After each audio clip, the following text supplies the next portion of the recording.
I'm Jonathan Rogers, Game Director on Path of Exile 2. Welcome to GGG Live. Well, it's been a little over 3 months since we launched Early Access, so it's about time for our first major content update. Today, we're going to show you an exclusive reveal of Path of Exile 2, Dawn of the Hunt, Let's go. which launches on April 4th. Twitch drops are enabled on today's live stream, so make sure you follow the instructions below in order to claim your Executioner's Guillotine finisher effect. Now in today's stream, we're going to take you on a deep dive into the new Dawn of the Hunt update. We'll cover a new class, 5 new Ascendancy classes, and huge expansions on character systems like unique items and support gems. After that, it's on to the endgame improvements, including changes to systems, a bunch of new encounters, and lots of other content. We're going to finish up today with a live Q&A session where Ziggy D will ask Path of Exile 2's game directors, myself and Mark, your questions from Twitch chat. Now we have a lot to cover today, so let's get started with a trailer for Path of Exile 2, Dawn of the Hunt. We as Mary are guided by the Spirit. It provides prey, shelter, even love. But for me, one day, all that were changed.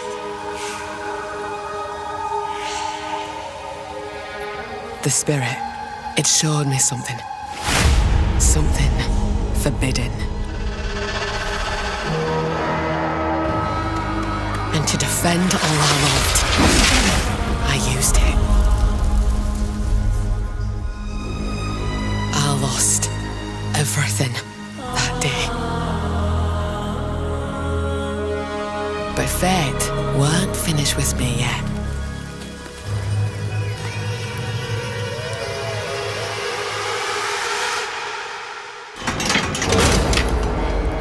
I'll right the wrongs I've done. I'll do what I must, no matter the cost. I will hear the Spirit once more.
As you can see, in Dawn of the Hunt we're introducing the first new class since early access to PoE 2, the Huntress. The Huntress is a spear-wielding Asmeri warrior. Born into a society with strict traditions, she was exiled from her homeland after using the power of a skill gem to defend her village. As a dexterous spear user, she specializes in both melee and ranged combat, dashing into and out of battle. Spears have extended range and a short dash, but unlike other melee weapons, you can also throw them. So it's a javelin. In order to make a hybrid ranged and melee character work, we had to do a lot of thinking about ways to make it fun to both enter and exit melee range. The first skill you will get as a Huntress is Whirling Slash. As well as striking in a circle around you, this skill creates a whirlwind that blinds your enemies. Leaving the whirlwind will make it explode. The more Whirling Slash is used, the bigger the whirlwind, and the bigger the explosion. Oh, interesting. Once you're out of there, you'll want to follow up with something ranged. Whip your spear around to shoot twisters towards your foes. These twisters bounce off walls and can hit enemies multiple times. You can also throw twisters inside a whirlwind to shoot out extra tornadoes that do way more damage. What a In her offhand, the Huntress will usually want to hold a buckler, which allows you to do a new skill, parry. While holding down parry, your character will counterattack any incoming attack from monsters near you, stunning them. Okay. In addition, the monsters will take extra attack damage from your follow-up strike. Some specific skills are designed to be used after a parry and have extra effects. Disengage is a skill that does a quick jump back, damaging enemies in front of you, and it can be used to interrupt other actions, like dodge roll. If you use it against a parried enemy though, it causes an explosion and gives you a frenzy charge. Just be careful. If you parry too much, you're going to get stunned and possibly killed. You can combine this combo with whirling slash. Slash, parry, disengage, and you'll get an explosion from the disengage and the whirling slash. Okay. The Huntress also has a variety of elemental spear throw attacks. Whoa. You could use lightning spear to bounce lightning between your foes. Or you could throw explosive spears into the ground. These spears take a while to detonate, but when they do, they'll incinerate anyone caught in the blast. All spear throws on the Huntress can also be empowered by frenzy charges. For example, explosive spears will do an even larger explosion and leave fire on the ground. And these empowered versions can activate even more combos. Using whirling slash over ground fire will suck it into the whirlwind, adding fire to the explosion. Using twisters inside a fire whirlwind will shoot out fire tornadoes as well. And you can do similar combos with ice and lightning too. Now, a key aspect of hunting is exhausting your foes by causing blood loss. This skill is Rake, which dashes towards your target and unleashes a deadly slash, opening up wounds on your enemies. Follow up with Disengage and watch them bleed out as they run towards you. On the health bar of monsters, you can see how much blood loss the enemy has experienced, and the Huntress has skills to take advantage of this. For example, using Blood Hunt will thrust forward and cause a bloody explosion. The more blood loss, the bigger the explosion. If you want to cause bigger bleeds, try out Rapid Assault. The final hit of this multi-hit combo will stick a spear into your enemy for a big bleed. Now, Explosive Spear and Rapid Assault both result in leaving spears behind, either in the ground or in enemies. But there are other skills that leave spears around too, like Storm Lance, that leaves an electrical spear that arcs towards enemies. But what can you do with all these spears? Detonate them, of course. Thunderous Leap will allow you to jump onto and explode any spears either in the ground or in your enemies. Now, as well as hunting animals, the Huntress also has the ability to work with them. While fighting any beast, you have the ability to tame it and use it as a companion. You can only have one companion at a time, but it will keep the mods that were on it. Try to find a rare beast with good mods to take full advantage of your ability to tame them. Do you keep him forever? Tell me more about the pet. Now, this is just the beginning of the Huntress. We've really tried to make the hybrid ranged and melee gameplay work for this class by having a huge amount of synergy between ranged and melee options.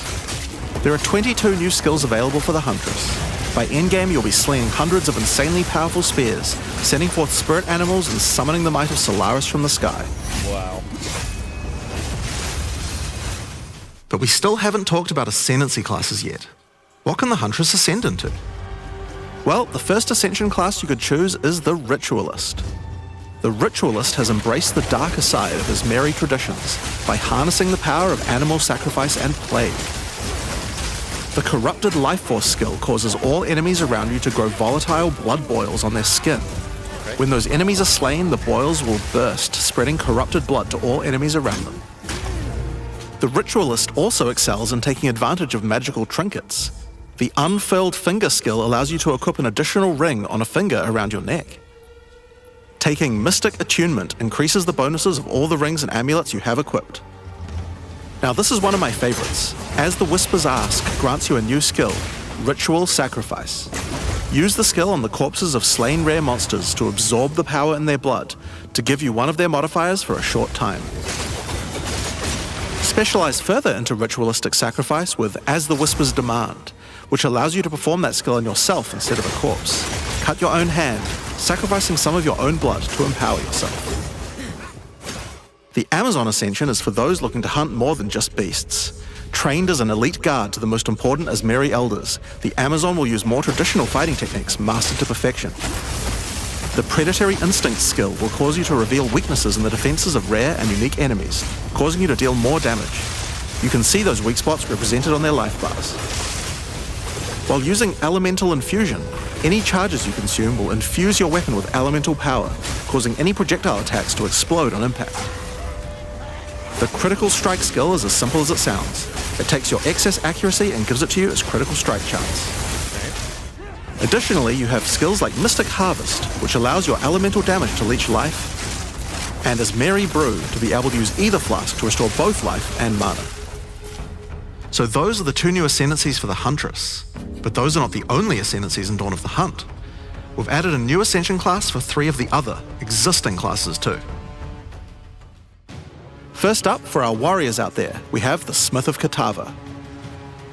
The warrior is a blacksmith in origin, taught by his father Renly. With this ascension, you can take your smithing skills to new heights by embracing power from the insatiable one himself, Kitava. Smiths of Kitava are master blacksmiths and have the ability to forge their weapon, quite literally. Using the Against the Anvil notable skill, you can enhance your weapon with fiery destruction before any battle. After doing so, your attacks will release explosions on hit for maximum devastation. Wow. You can also use the power of Kitava to summon an animated copy of your weapon to fight alongside you. Oh, that's fun. A great blacksmith can do more than just forging their weapon though. Their armor can be enhanced too. Baldur's Gate. Now you might think this Ascendancy class tree looks a little abnormal, and you're right. There's a lot of notable skills all disconnected at the bottom there. By taking this point here, which is free to assign, your character is unable to equip body armors with mods of any kind. So your body armor must be normal. Sounds like a downside, right? Except now in true blacksmith fashion, you get to craft your own body armor by taking those disconnected notables with your points. What? If you want your body armor to grant life, take this notable. If you want resistances, take this one. There's so many choices. Think of it like you're crafting your own body armor, just in a more literal sense. Now, let's move on to those who prefer the reassuring feel of a crossbow in their hands, the Mercenary. Alongside the existing Ascension classes, the Gemling Legionnaire and the Witch Hunter, you can now play as the Tactician. The Tactician is a former Blackguard elite. Free from the duties of a Blackguard, he is able to use his training to decimate the monsters of Rayclast and earn a healthy income doing so. This training comes in the form of various skills like Suppressing Fire, which causes all projectiles to pin enemies. When combined with the Right Where We Want Them notable, your pin not only stops your enemies from moving, but stops them from performing actions too, similar to Freeze. With a soldier's training, the Tactician also works well cooperatively. Using the Whoever Pays Best notable, you can place multiple banners at once. The Watch How We Do It skill gives a portion of your weapon's damage to your allies as well. But if that isn't enough, you can also command your army of off-screen archers to unleash hell and carpet an entire area with arrows. Finally, Witch players will be able to join their legions by becoming undead themselves. In Dawn of the Hunt, we're introducing the Lich Ascension class. The Lich is a master of chaos and curses and could sacrifice her life to enhance her energy shield. The Crystalline Phylactery skill allows you to nominate a jewel in which to contain part of your soul, massively increasing its power. There's just one downside to splitting your soul this way though. If you have no energy shield, your mana costs will shoot up. The Necromantic Conduit skill causes you and allies in your presence to have unholy might, granting extra damage as chaos damage. Rupture the Soul makes enemies you curse explode with chaos damage when slain. Dominion over Flesh allows you to apply an additional curse. What? Hold on. It's safe to say you'll be the true master of the occult by choosing the Lich class. So Dawn of the... I need to see that again. Carpet an entire area with arrows. Finally, Witch players will be able to join their legions by becoming undead themselves. Oh, in that's Dawn cool. of the Hunt, we're introducing the Lich Ascension class. Okay, great. The Lich is a master of chaos and curses and could sacrifice her life to enhance her energy shield. No way. The Crystalline Phylactery skill allows you to nominate a jewel in which to contain part of your soul, massively increasing its power. There's just one downside to splitting your soul this way though. If you have no energy shield, your mana costs will shoot up. Oh. The Necromantic Conduit skill causes you and allies in your presence to have unholy might, granting extra damage as chaos damage. Oh my god. Rupture the Soul makes enemies you curse explode with chaos damage when slain. Alright, let's pause for a minute. I'm a fucking Chaos Witch. They're just basically like buffing a Chaos Witch because some players are playing it, and then they get maxed out and they're like, this game sucks. Because you try to do that build and it doesn't work. So they're like, oh, let's just make a chaos build, and you make them oh, it's so cool. They want me to play again. They want me to play again. Oh, it's gonna be so cool. Good, I don't have to freaking change my... God, dude, that was so frustrating. Because I got as far as I could with this build, and it just wasn't working. There was nowhere to go with it. And it was like, oh, cool, well, thanks. So now, I get to become a lich. Dominion over Flesh allows you to apply an additional curse. Wow, that's good, too. It's safe to say you'll be the true master of the occult by choosing the Lich class. Yep. So Dawn of the Hunt has the Huntress and 5 new Ascension classes. Sick. But it doesn't end there. Let's take a look at some of the new skills we've added. Now you may remember we've previously talked about the Raised Spectre skill. It can be found in the occult skills on the skill gem crafting panel. What the fuck was that? Skill causes you and allies in your presence to have unholy might, granting extra damage as chaos damage. Rupture the Soul makes enemies you curse explode with chaos damage when slain. Okay. Dominion over Flesh allows you to apply an additional curse. It's safe to say you'll be the true master of the occult by choosing the Lich class. So Dawn of the Hunt has the Huntress and 5 new Ascension classes, but it doesn't end there. Let's take a look at some of the new skills we've added. Now you may remember we've previously talked about the Raised Spectre skill. It's finally complete, and it will be made available in the upcoming expansion. It can be found in the occult skills on the skill gem crafting panel. Raised Spectre is a skill that allows you to trap the soul of almost any monster in the game, which you can then summon in the skill panel. Wait a minute. To skill. It's finally complete, and it will be made available in the upcoming expansion. It can be found in the occult skills on the skill gem crafting panel. Mind Spectre. Raised Spectre is a skill that allows you to trap the soul of almost any monster in the game, What? which you can then summon in the skill panel. What?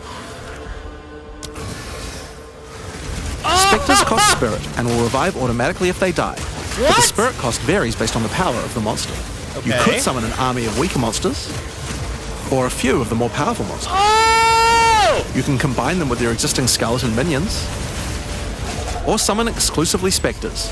It's all up to you and how you want to customize your army of the undead. Given that there are hundreds upon hundreds of monster variants in Path of Exile 2, it's safe to say you'll be experimenting with this one for a while. We look forward to seeing which monsters serve you best. Now let's move on to our sick. next skill. Okay. Since we've been talking They about got me. summoning undead so much, let's have a change of pace and They summon something a got little me. more alive. In Dawn of the Hunt, we're adding the Summon Rower skill. Summon your friendly rower to aid you in combat as a minion. You can also mount your rower in combat at any time, allowing you to move at full speed even while shooting arrows or throwing spears. Be wary Oh, wow. though, if you take too much damage while riding your mount, you can be knocked off and get overwhelmed. Wait, what does that mean? It's worth keeping Show an it. eye on your stagger bar, as falling off the mount can mean almost certain death. Oh, it just really On the topic of fucks new you ways up. to enhance your character, Okay. let's talk about support gems. Okay. Support gems are used to modify your skill gems in meaningful and interesting ways. Currently, we feel that a lot of builds have insufficient options here. Yeah, To that's alleviate this, we're adding over 100 new support gems. Holy Hema fuck. crystals will enable a new kind of bleed build, turning the damage over time you would have done into explosive Vile crystals. Alignment is a support gem for bow attacks, which can reward skilled players with good positional skills. Caltrops will allow you to litter the battlefield with hazards, slowing your foes as you fling spears through their ranks. But there's plenty more for every playstyle, such as Enormity, Unsteady Tempo,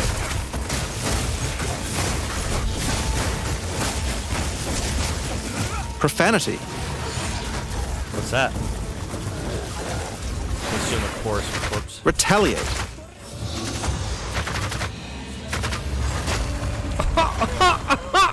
Syzygy. Yep, that's a real word. Syzygy. And many more. Holy shit. Now we've talked about a new class, new Ascendancy classes, new skills, and new support gems. Yep. But let's not forget about the core of a true action RPG, the items. Yes. To start with, let's talk about uniques. We're adding over 100 new unique items. Good. because... This time, we've made sure to add uniques with a focus on mid and endgame tiers to make sure there are more exciting items to find for higher level characters. Okay. Let's look at some examples. Embrace your inner devil with Chernobog's Pillar. Wow. It grants you a large amount of fire damage based on your block chance. The Coming Calamity allows you to become a true master of the elements, granting you all 3 elemental herald skills without costing any spirit. At the same time, it penalizes enemy resistances. Oh my god. Waste Gate is a belt useful for builds using a single resource like Blood Magic or Archmage builds. With this belt, you can use 2 life flasks or 2 mana flasks. It's up to you. Okay, cool. Now, we could go through these all day, but we'll leave most of them for you to discover. Cool. Suffice to say, though, we want there to be way more cool things to find. Over time, our goal is to add a unique to every single base item type at a minimum, so that you can chance any base in the game. Now, given that we have the Huntress, we have a set of unique spears from early game all the way through the end game as well. One example is Scyther's Spear, which combines bleed and fire in a powerful way. It allows your ignites to be aggravated, dealing substantially more damage. Okay. We're also introducing a suite of unique bucklers with some interesting parry mechanics. Kalgyra's Arc, for example, allows you to parry projectiles from any distance. And we're also adding our first unique charms.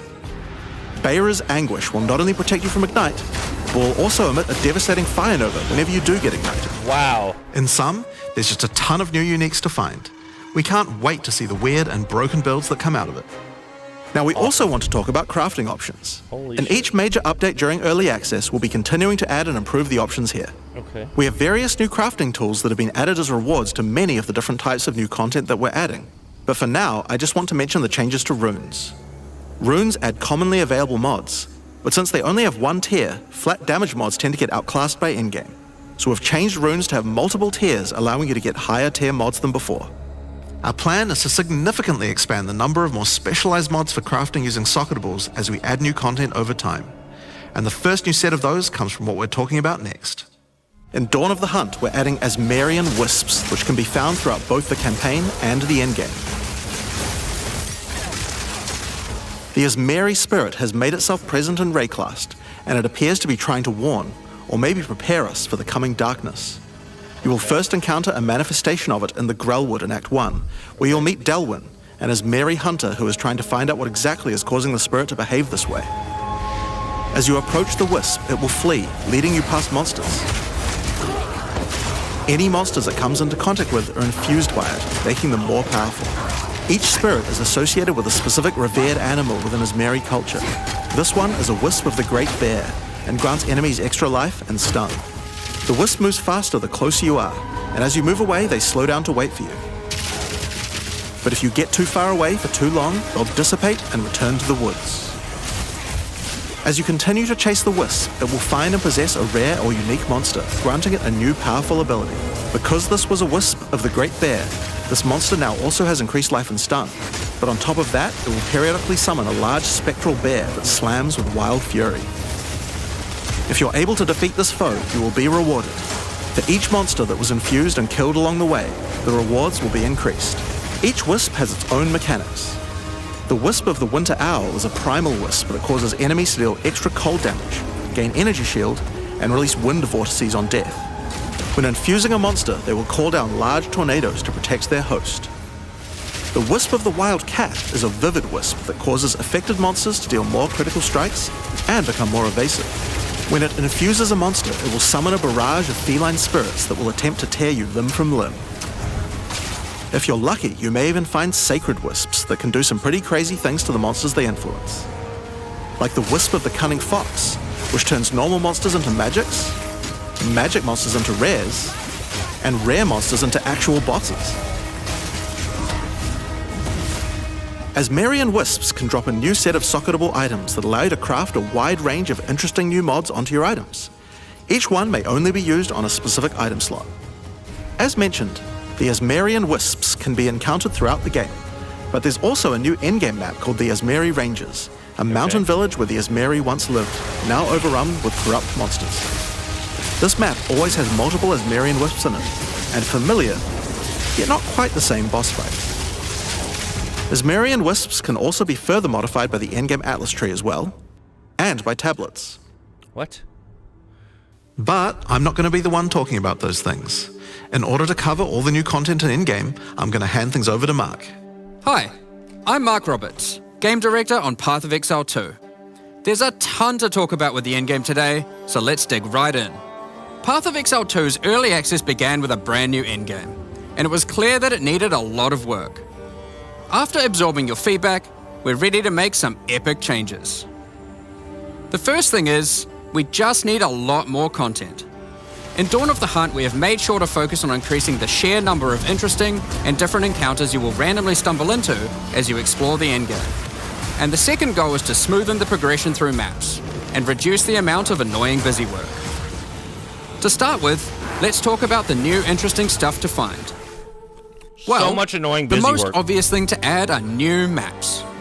As well as the Asmeri ranges that Jonathan mentioned earlier, Dawn of the Hunt also contains 7 other new maps. Wow. All with their own custom encounters. Let's start with this one. The Feral Megaliths map starts off in the wild Ezomite forests. As you progress through the forest, you will find mysterious rune-carved stones that, when touched, surge with energy. After activating all the stones, you can find a grand henge, where all the energy is coalescing. You can then start an encounter. The area darkens, a storm moves in, and a concentration of energy summons a dangerous boss. You must fight and defeat the boss to get its rewards. Once you have defeated it, summon another. And another. And another. And another. You have 10 total waves of boss fights which get incrementally more difficult. If you manage to defeat them, you get full boss rewards, but also opportunities to get new runes. These can only be obtained from this map. The Fractured Lake contains a surreal waterscape with fractured mirror-like objects. As you move around the map, the terrain itself elevates from below, creating the ground you walk on. What? In this unique map, all the rare monsters are mirrored, so you're always fighting 2 of the same rare at the same time, which can prove quite difficult. If you manage to overcome that challenge and make it to the end of the map, you'll be presented with a broken mirror, a powerful altar-like object that contains an item within it. The item contained within is a new base type, either an amulet or a ring, that can be crafted to have additional prefixes or suffixes at the cost of the other. The last unique map we'll show today is one based around the essence mechanic. You enter a crystalline cavern, and you will find a powerful map boss imprisoned in the center. It is surrounded by many rare monsters, also imprisoned in essences. By freeing and defeating the rare monsters, the essence they held will be upgraded to a greater essence and be added to the imprisoned map boss. How brave are you?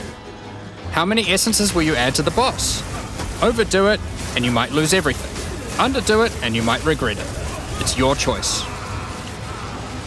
Speaking of this sounds just essences, stupid. alongside visual I hate it. improvements, you're now Not able fun. to apply Varlorbs to corrupt the essences with a range of unpredictable outcomes. It could increase the number of essences, re-roll all the essences to the same type, or even upgrade the essences to greater essences. What if they're already greater essences? Well, it can upgrade those too.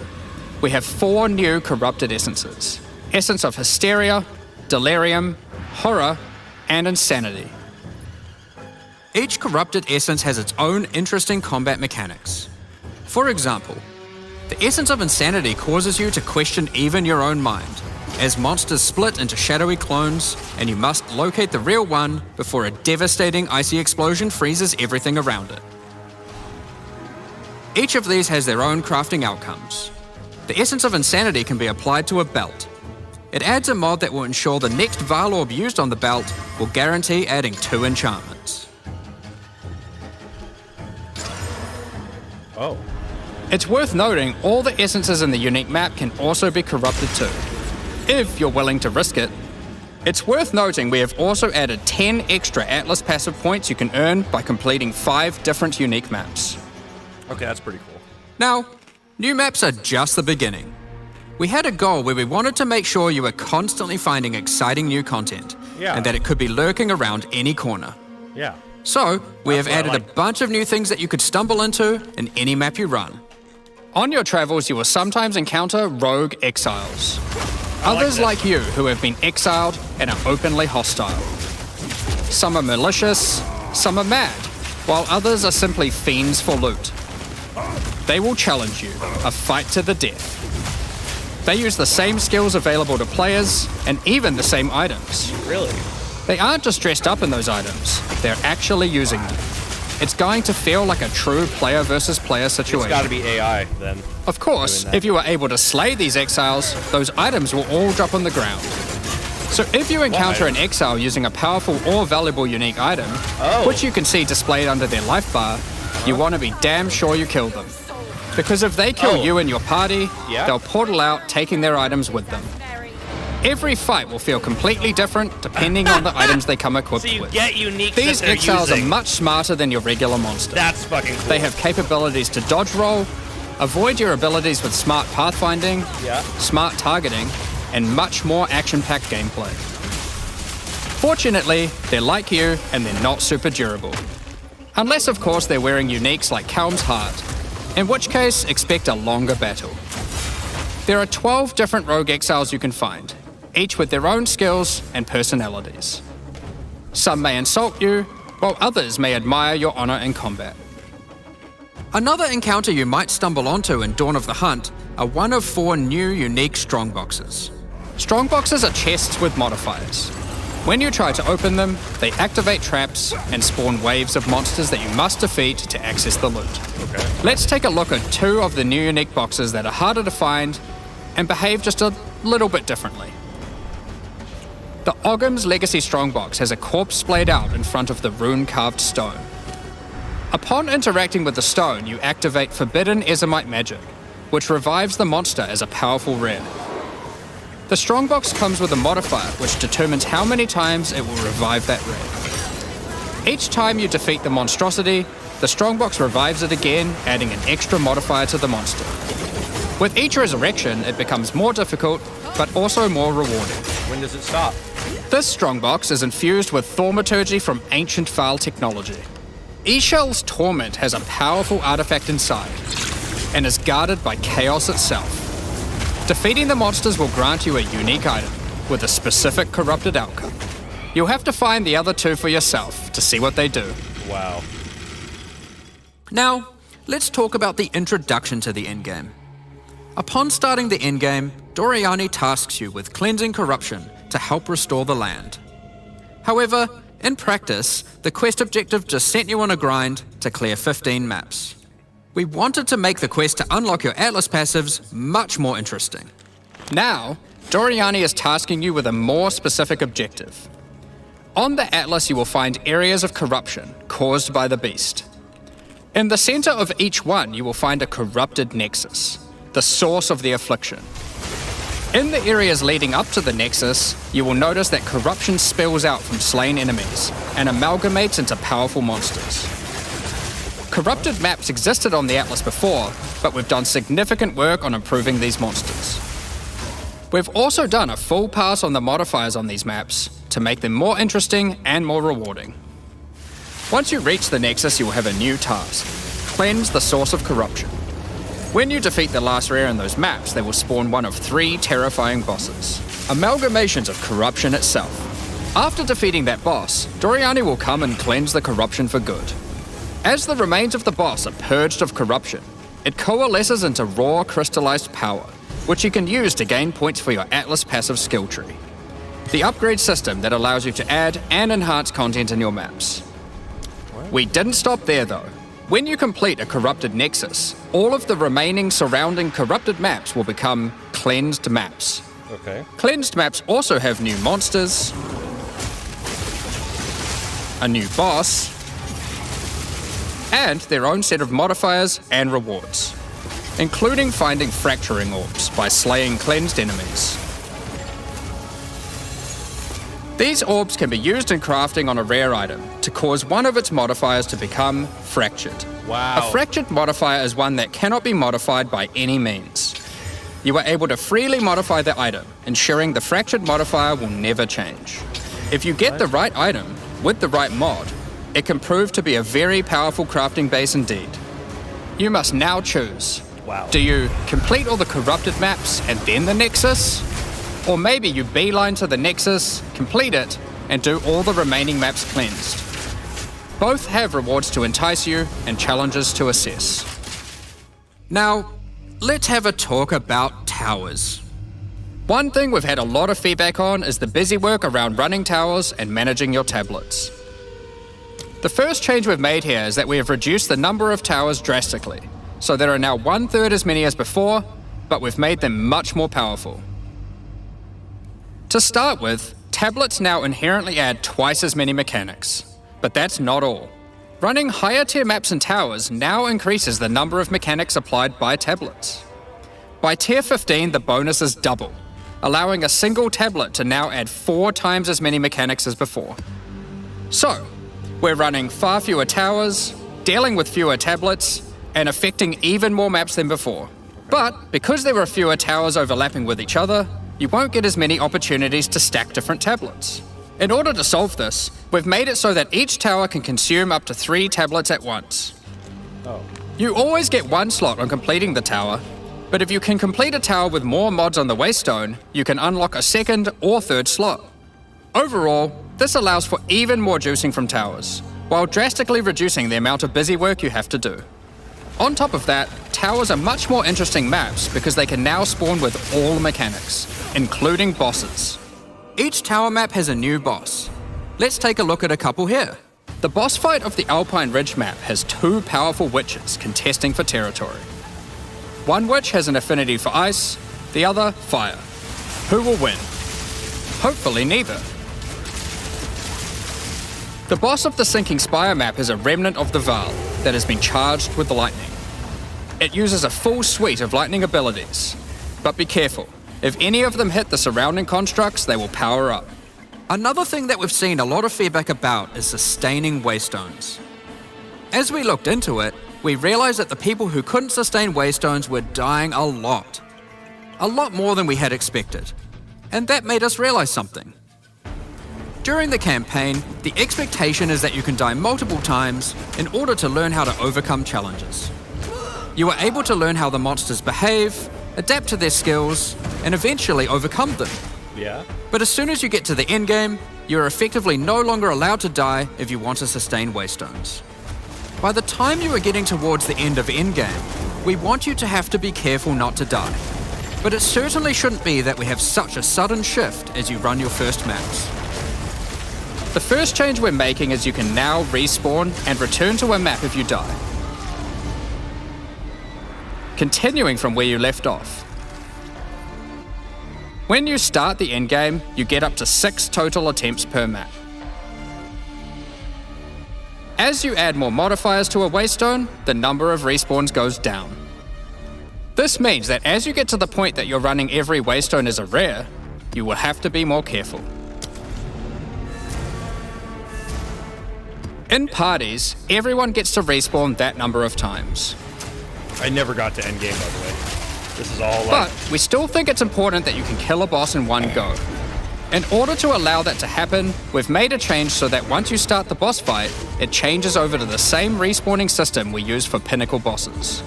This means that the map owner can choose to respawn everyone at the same time. Another complaint we've seen a lot of is players not wanting to do the pinnacle content because of the experience penalty from dying. A change we've made here is that all pinnacle content now no longer grants experience, but also no longer removes experience on death either. Dawn of the Hunt also brings the first batch of Twilight Order reliquary keys from the early access supporter packs. These keys contain items selected by our supporters. They can contain any unique item found in Path of Exile 2.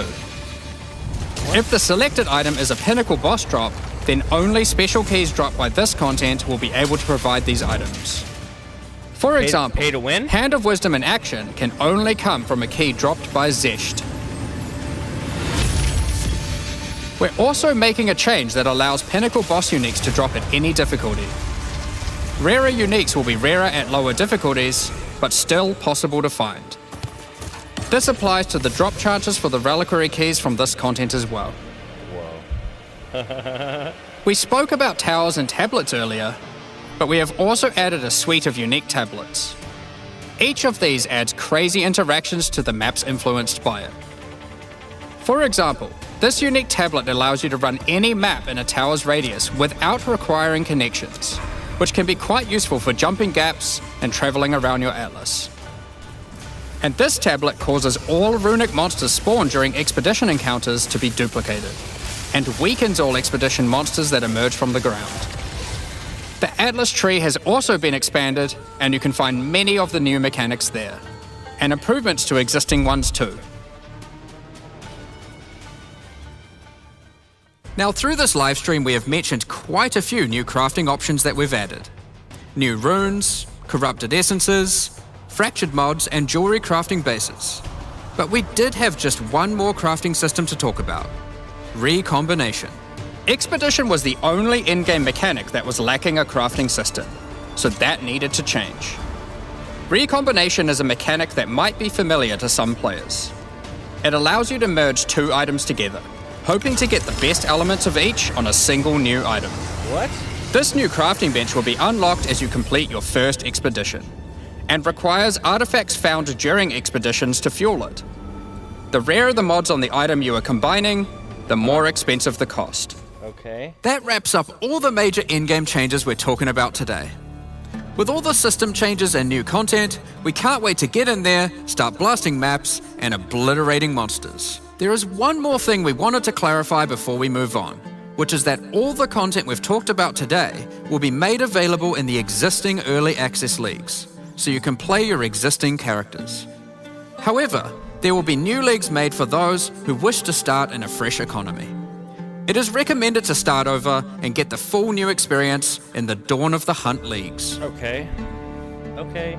For all our existing early access players, we're really looking forward to joining you playing in this new update. For those who don't already have access and are interested in playing Path of Exile 2, Dawn of the Hunt, you are able to at any time purchase an early access supporter pack at www.pathofexile2.com. Additionally, the Paladin and Penance supporter packs are now available to purchase in Path of Exile 2 and contain 6 microtransactions each and the full pack's face value in points.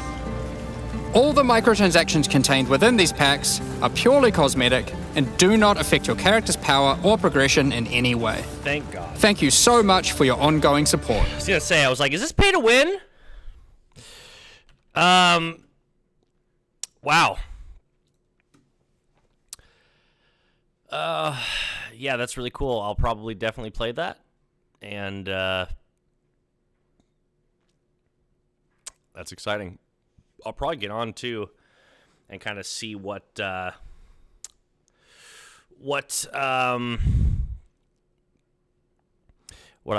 have been doing in there, because I haven't gotten on there in a while. Anyway.